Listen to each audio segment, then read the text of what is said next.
큐티 가이드 방송입니다. 오늘은 예수님께서 세상에 오신 기쁜 성탄입니다.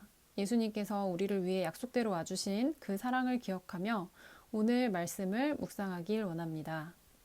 기도하고 시작하겠습니다. 사랑이 많으신 하나님, 예수님의 오심을 기쁨으로 맞이하며 오늘도 말씀 앞에 나아옵니다. 오늘의 말씀 묵상에 특별한 은혜가 있게 하여 주시고 성령 하나님께서 동행하셔서 말씀이 잘 깨달아지도록 도와주옵소서. 묵상을 방해하는 모든 것들로부터 지켜주시기를 기도합니다. 감사드리며 예수님의 이름으로 기도드립니다. 아멘. 오늘 말씀 본문은 이사야 9장 1절로 7절이고 주제는 한 아기가 우리에게서 낳고입니다. 같이 읽어보겠습니다. 전에 고통받던 자들에게는 흑암이 없으리로다. 옛적에는 여호와께서 스불론 땅과 납달리 땅이 멸시를 당하게 하셨더니 후에는 해변길과 요단 저쪽 이방의 갈릴리를 영화롭게 하셨느니라. 흑암에 행하던 백성이 큰 빛을 보고 사망의 그늘진 땅에 거주하던 자에게 빛이 비치도다. 주께서 이 나라를 창성하게 하시며 그 즐거움을 더하게 하셨으므로 추수하는 즐거움과 탈취물을 나눌 때의 즐거움 같이 그들이 주 앞에서 즐거워하오니 이는 그들이 무겁게 맨 멍에와 그들의 어깨의 채찍과 그 압제자의 막대기를 주께서 꺾으시되 미디안의 날과 같이 하셨음이니이다. 어지러이 싸우는 군인들의 신과 피 묻은 겉옷이 불에 섭같이 살라지리니 이는 한 아기가 우리에게서 낳고 한 아들을 우리에게 주신 바 되었는데 그의 어깨에는 정사를 메었고 그의 이름은 기묘자라 모사라 전능하신 하나님이라 영존하시는 아버지라 평강의 왕이라 할 것임이라. 그 정사와 평강의 더함이 무궁하며 또 다윗의 왕좌와 그의 나라에 군림하여 그 나라를 굳게 세우고 지금 이후로 영원히 정의와 공의로 그것을 보존하실 것이라. 만군의 여호와의 열심히 이를 이루시리라. 아멘. 말씀을 자세히 살펴보겠습니다. 먼저 1절에 전에 고통받던 자들에게 흑암이 없어질 것이라고 합니다. 이 변화는 나중에 밑에 6, 7절에 한 아기의 출생으로 인해 생기는 변화입니다. 이건 분명한 변화입니다. 옛적에는 여호와께서 스불론 땅과 납달리 땅이 멸시를 당하게 하셨다고 했는데 스불론과 납달리 땅은 지리적으로 이방 민족들과 접경을 하고 있었거든요. 항상 이방 민족의 침입을 받고 시달림을 받았고 아수르 침략 때는 거의 초토화된 적도 있었던 이런 역사를 거치면서 정치적으로, 문화적으로, 인종적으로 이들은 약간 혼합적인 모습을 띠고 있었어요. 같은 유대인들로부터도 좀 멸시를 받고 있었습니다. 하지만 여호와께서 후에는 해변길과 요단 저쪽 이방의 갈릴리를 영화롭게 하셨다라고 합니다. 새 날이 밝을 때에는 흑암이 가장 깊은 땅에 가장 먼저 빛이 비추일 것입니다. 갈릴리 지역의 백성을 2절에서 흑암에 행하던 백성과 또 사망의 그늘진 땅에 거주하던 자라고 표현했습니다. 그들이 큰 빛을 보았는데 그 큰 빛이란 세상의 비추인 빛이고요. 참된 빛이고 의의 태양이신 예수 그리스도를 가리키죠. 예수님께서 처음 이적을 베푸신 곳도 갈릴리였고요. 맨 처음에 말씀을 가르치신 곳도 갈릴리의 나사렛 회당이었습니다. 천국 복음이 전파되기 시작된 곳도 바로 갈릴리 해변가였습니다. 흑암에 행하던 백성이 큰 빛을 본다는 선지자의 이 예언이 완전히 응했다는 것을 우리가 알 수 있습니다. 그 다음 3절에서 예언의 내용은 주께 대한 찬양과 감사로 바뀌게 됩니다. 두 가지로 찬양하는데요. 첫째는 주께서 이 나라를 창성하게 하시며 이것은 백성이 많아지는 것을 뜻하죠. 그리고 두 번째는 그 즐거움을 더하게 하셨으므로 추수하는 즐거움과 전쟁에 이겨서 얻은 탈취물을 나눌 때의 즐거움 같이 그들이 주 앞에서 즐거워합니다. 이 기쁨은 또한 흑암에 살던 백성들이 무겁게 메고 있던 멍에와 채찍, 압제자의 막대기를 꺾으신 것과 같은데 이 도구들은 모두 노예를 다룰 때 사용하는 도구들입니다. 그리고 특별히 미디안의 날과 같다라고 한 것은 미디안과의 전쟁이 지극히 적은 수요로 많은 대적을 물리쳤던 그러한 전쟁 사건이고 이 사건에서 하나님의 초자연적인 권능이 가장 분명하게 보여졌던 전쟁이라고 생각하기 때문입니다. 사사기에 있었던 전쟁입니다. 5절에는 대적들이 지는 모습이 묘사되어 있습니다.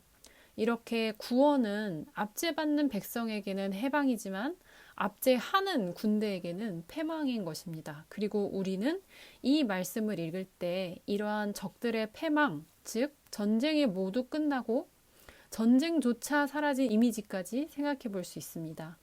왜냐하면 바로 다음 절에서 평강의 왕이신 메시아가 소개되고 있기 때문이에요. 6절입니다. 이는 한 아기가 우리에게 낳고 한 아들을 우리에게 주신 바 되었는데 그의 어깨에는 정사를 메었고 정사는 통치를 의미하죠. 그의 이름은 기묘자라 모사라 전능하신 하나님이라 영존하시는 아버지라 평강의 왕이라 할 것임이라.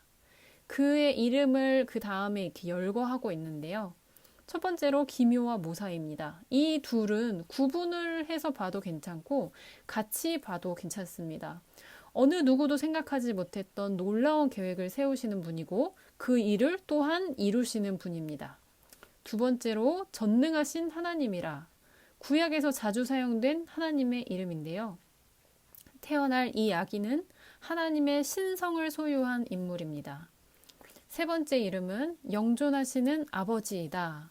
영존, 영원히 존재하는 이 또한 신성에서 유래합니다. 그러나 여기서 강조하는 것은 우리를 영원히 보호하시는 분으로서의 그 아버지이시거든요. 그래서 그의 사랑하시는 피조물인 우리에 대한 하나님의 깊은 사랑을 드러내는 칭호라고 볼 수 있습니다.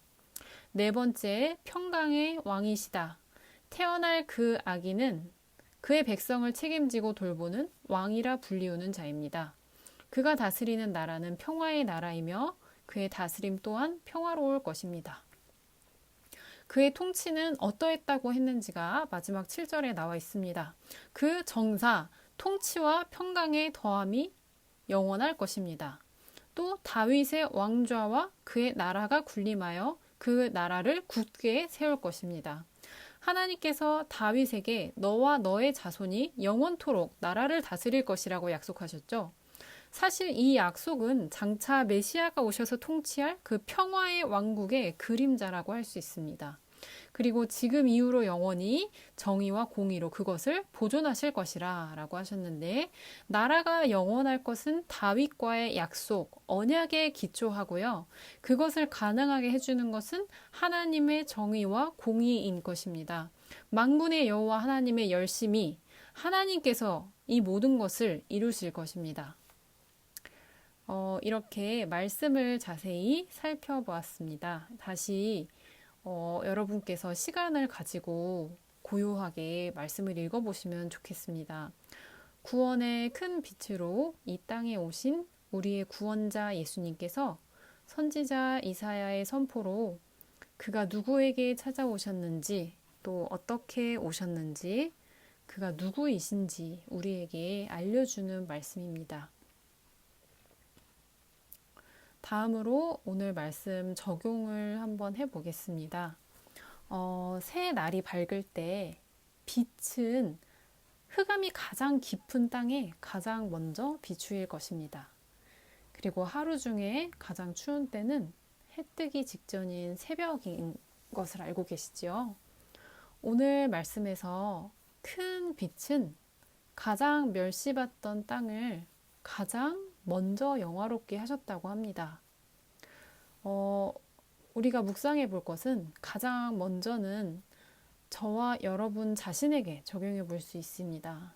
우리가 예수님을 만날 때 나의 흑암과 사망의 그늘 졌던 땅에 빛으로 오신 예수님을 생각하며 감사하면 좋겠습니다. 예수님과의 만남의 그 추억을 떠올려 보시면 좋겠어요. 그리고 오늘 저와 여러분의 주변에 나에게 오셨던 예수님을 그 복음을 전해야 하는 한 영혼이 있지 않는가? 흑암과 사망의 그늘에서 아직도 고통받고 있는 그 영혼들을 떠올리며 그에게 곧 복음을 전하기를 결단하시기를 기도합니다. 그리고 두 번째, 예수님께서 세상의 빛으로 오신 이 성탄이 저와 여러분에게 미디안의 날과 같이 기쁘고 즐거운 날이 되기를 바랍니다. 코로나라는 전염병은 우리의 마음과 생활, 모든 것을 얼어붙게 만들었지만 오늘은 우리 어깨를 누르는 멍에와 채찍과 막대기를 예수 그리스도께서 오심으로 꺾어진 날이거든요. 이 사실을 믿는 믿음으로 오늘 하루를 함께하는 이들과 올해 그 어느 날보다 기쁘고 즐거운 마음으로 예수님의 사랑을 나누며 보내기로 결단하면 좋겠습니다.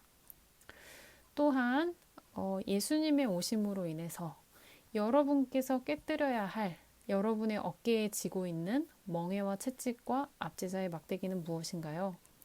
예수 그리스도의 이름으로 오늘 깨어질 것을 선포하고 자유케 되시기를 기도합니다. 오늘 자유케 되실 줄 믿습니다. 세 번째 적용입니다. 예수님께서 우리에게 어떤 분으로 오셨는지 다시 그 이름을 하나하나 묵상하며 마음판에 새겨넣기를 바랍니다. 예수님은 우리에게 늘 우리의 생각을 뛰어넘는 방법으로 역사하시는 기묘하신 모사이고 전능하신 하나님이시고 영존하시는 아버지셔서 세상 끝까지 우리를 사랑하십니다. 예수님의 오심과 그 사역을 이루심으로 오늘 우리에게 그의 통치가 임하셨고 오늘날 성령의 임재를 통해 예수님께서 우리를 직접 경영해 가십니다. 여러분 이 사실을 믿고 계시는지요? 요즘같이 어려울 때 우리는 무엇을 먼저 찾고 있나요? 우리는 가장 먼저 예수 그리스도 앞에 나아가야 합니다. 완전한 하나님이시자 완전한 인간으로 이 세상에 오신 예수님께서는 힘든 인생길에서 우리의 마음을 우리보다 더 잘 아시고 어떻게 우리를 도와주실지 만반의 준비를 하고 계시는 분이십니다. 세상의 악함은 우리를 힘들게 하여도 하나님의 정의와 공의는 변하지 않으며 여전히 우리의 피할 곳이 되어주신다는 사실을 잊지 않도록 우리는 기도해야 하고 오늘 성탄에 우리는 예수님과 예수님의 통치란 어떤 것인지 그것이 우리에게 어떤 힘이 되는지 깊이 묵상해 보아야 하겠습니다. 기도 제목을 나누겠습니다. 먼저 첫 번째, 큰 빛으로 오신 예수님께 감사 기도 올려드립니다. 흑암과 사망의 그늘진 곳에서 살던 나에게 찾아와 주신 하나님 예수님께 감사합니다. 아직도 고통받고 있는 영혼들에게 복음을 전할 수 있도록 힘과 용기와 지혜를 주시옵소서. 두 번째, 성탄이 기쁘고 즐거운 날이 되기를 원합니다. 코로나에도 불구하고 오늘 하루 함께하는 모든 이들과 예수님의 사랑을 또 예수님이 오신 그 기쁨을 나눌 수 있게 해주시기를 기도합니다. 오늘 우리의 어깨에 멍에와 채찍과 압제자의 막대기가 예수 그리스도의 이름으로 깨어지고 자유케 되기를 선포합니다. 세 번째, 예수님과 예수님의 통치하심에 대해서 예수님께서 우리의 하나님이시요 또 우리의 통치자이심을 기억하기를 원합니다. 어렵고 힘들 때 다른 누구보다 예수님을 의지하며 살기를 기도합니다. 세상의 악함은 우리를 힘들게 하여도 하나님의 정의와 공의는 변하지 않으며 우리의 피난처가 되심을 믿습니다. 라고 선포하시기를 기도합니다. 이 밖에도 기쁘고 즐겁고 감격스러운 성탄의 기쁨이 여러분의 성탄절 묵상에 함께 하시기를 주님의 이름으로 축복합니다. 이어지는 여러분의 묵상을 위해서 기도하고 끝내도록 하겠습니다. 하나님 자신을 내어주실 정도로 우리를 사랑하시는 아버지 하나님 감사합니다. 하나님의 작정하신 때에 우리를 위해 이 땅에 보내주신 예수님을 기쁨으로 맞이하고 기념하는 오늘이 되기를 원합니다. 성도님들의 묵상 가운데 친히 함께해 주셔서 기쁨과 감사가 차고 넘치게 하여 주시옵소서. 감사드리며 예수님의 이름으로 기도드립니다. 아멘.